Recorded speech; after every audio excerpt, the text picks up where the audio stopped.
I have autism. In the olden days, there was no word. Square Peg Round Hole is about living on the autism spectrum. And the goal of the play is to do what all theater does, which is ask questions in a compelling, entertaining way. If you're normal, raise your hand.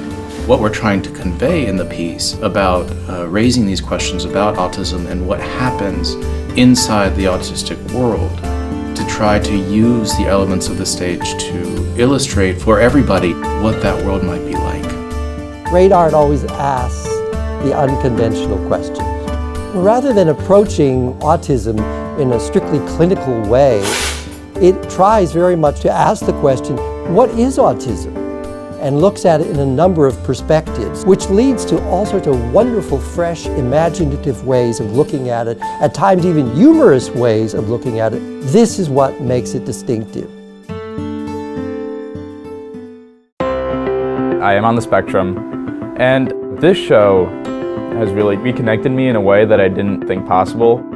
I think in terms of capturing all the different perspectives that you can capture with autism, I think Square Peg Round Hole has really done an amazing job. There's a huge credit to Andy and Anushka and the amount of research, the amount of interviews, the amount of time they've invested in figuring out each little nuance of the autism community and autism in general.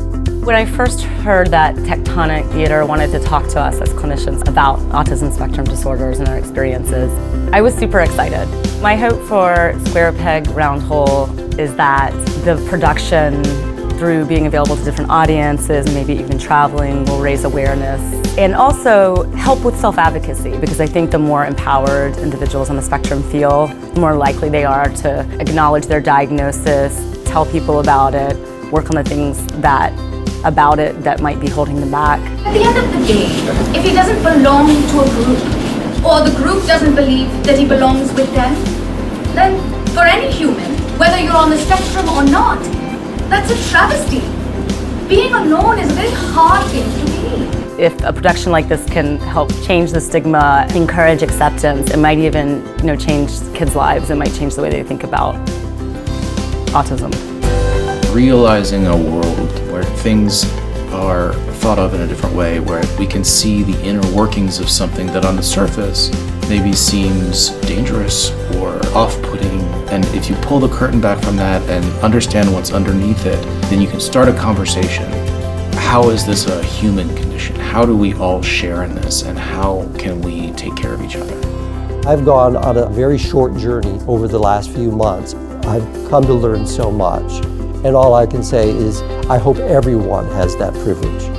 My goal is that when people come to see Square Peg Round Hole, that they walk away with a sense of making room and an allowance for different ways of being in the world. And that people who are on the spectrum who come to see the play have a sense of being recognized and knowing that we see them and that we're interested in them and that we care and that we want to keep moving the story of autism forward in any way we can. When we put Square Peg Round Hole on tour around the country and then do education around autism at the same time, this would allow families in their own communities to teach. For me, the fact that this play has captured my experience and how much there is amazing. Hopefully, people will leave the theater with questions and conversation about autism, about what it means, about what it is, and about how it affects their community.